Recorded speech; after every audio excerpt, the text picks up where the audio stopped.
Welcome back to the Mr. Train YouTube channel. This video will be the second addition to my series, Locomotives of the Thoroughbred. Today, we will be discussing the -8.5 rebuild.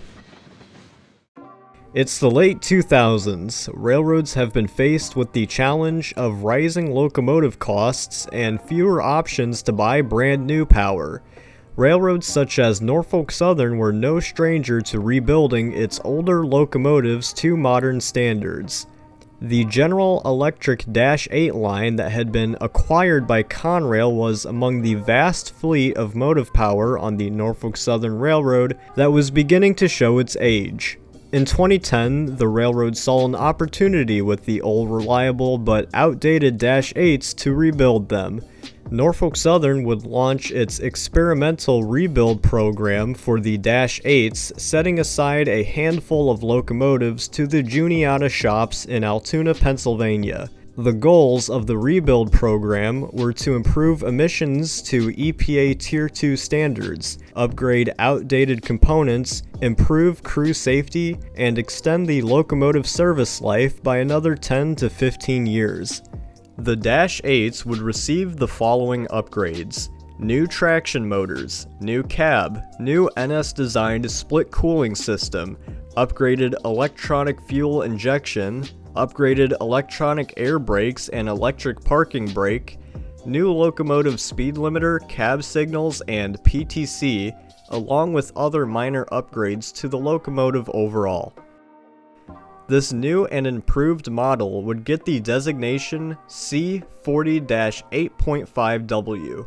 This new locomotive would be 70 feet long, have 4,000 horsepower, be able to reach 70 miles per hour, and meet Tier 2 emission standards. This series of rebuilds would be numbered 8500 through 8513, with the first unit being completed in 2012. What's interesting to note is NS 8500 received a crescent cab, NS 8505 received a ES44 style cab, while all other units were rebuilt with an RLS cab. I couldn't find any information on why they used different style cabs. However, I believe NS was experimenting with new and safer cab designs for future rebuilds. The Crescent cab and RLS cab are mostly the same visually, apart from the number board. While the RLS cab was only used for the -8.5, the Crescent cab would also be used on the SD60E rebuilt locomotives.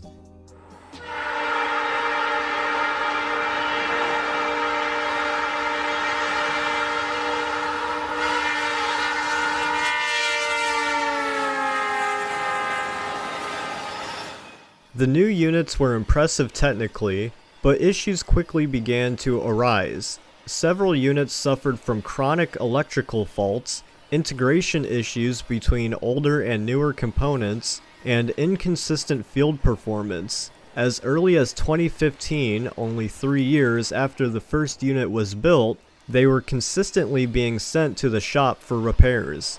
Soon, the company recognized serious issues with the rebuilt locomotives. This particular unit, NS 8503, broke down before it even had the chance to be repainted.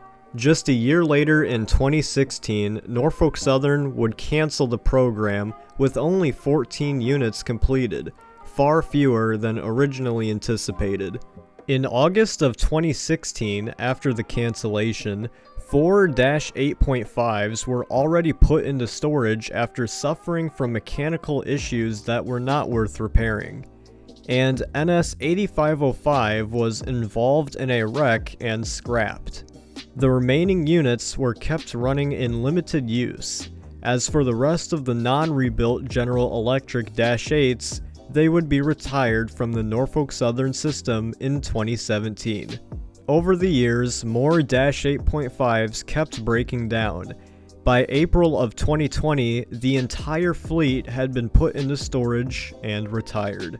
The program was quietly phased out, as newer GE ES44ACs and ET44ACs arrived to take over mainline duties.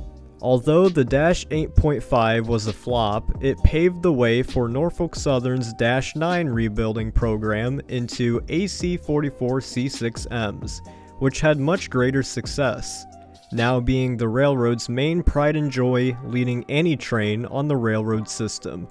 That would be the end of the story for the Dash 8.5.